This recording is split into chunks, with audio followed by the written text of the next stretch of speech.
They gave me this key here and they said it's one of these models right here. Looks like it matches the number on top. This thing is pretty huge. This is a 26-foot super mover truck. Let's remove this thing on the top here. These steps make it easy to get in. And honestly, you have plenty of room in here. Take a look at all the leg room in here. You can have 2 people sit right next to you. And these seats are fully leather. Very comfortable to sit on. And this cushion right here supports your low back. You can also adjust the seat just by doing this. You can adjust the chair just by moving it back and forth like this. This car is automatic, so you have your basic, gas pedal, and here's your brake. It's not the most luxurious thing, but it's pretty decent. So this is how you put the window down, old school manual style. They also have parking instructions right on the door and some more things that you can see visually. I am 5'11" and look at the size of this thing, right? So it's like 2 times higher than my size. Being aware of the height, this right here gives you a warning about where you can go with it. Sometimes Google Maps can take you in areas or bridges or places where this might not necessarily fit, so you gotta be aware of that. Then on top, we have some more instructions. And we have some more instructions on the right passenger side. Just to compare the sizes with other ones, this is the 15 right here. This is the 20-foot one. Obviously, this is the largest they have, 26. This is where your fuel tank is. You basically twist this and then gain access to it right here.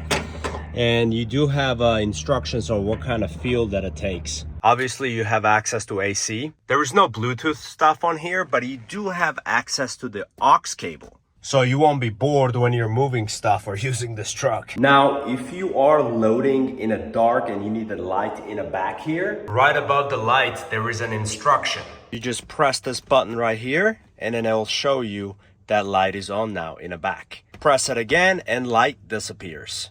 All right, let's go ahead and start this thing. This thing only has 93,000 miles. So there is your fuel gauge right here. All right, turning on the AC.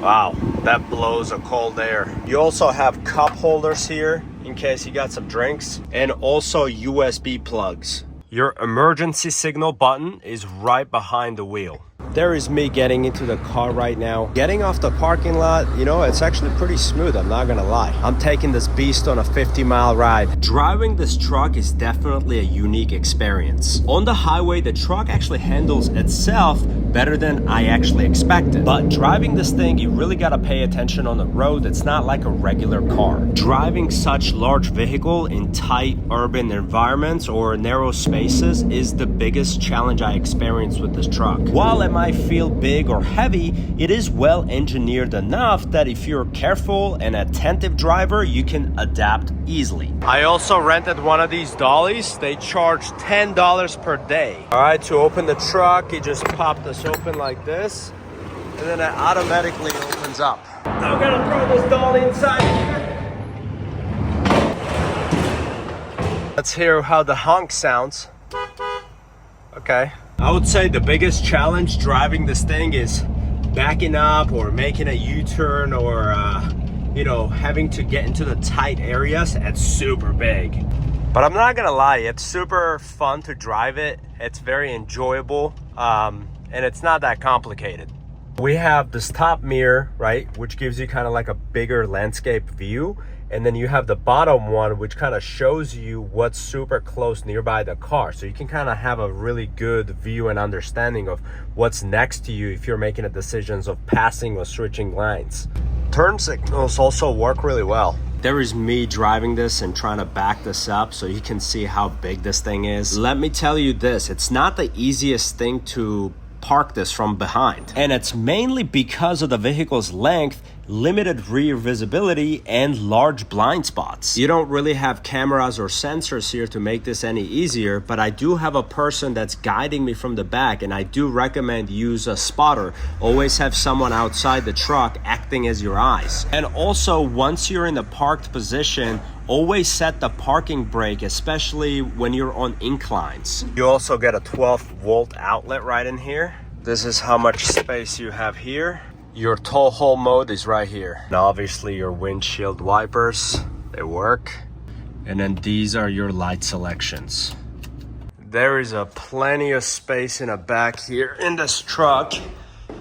You can pretty much move the entire house on a one go.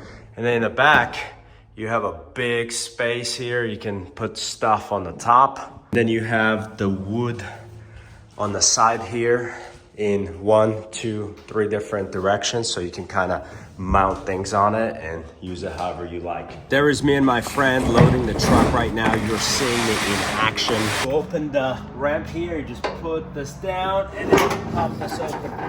This is a long ramp.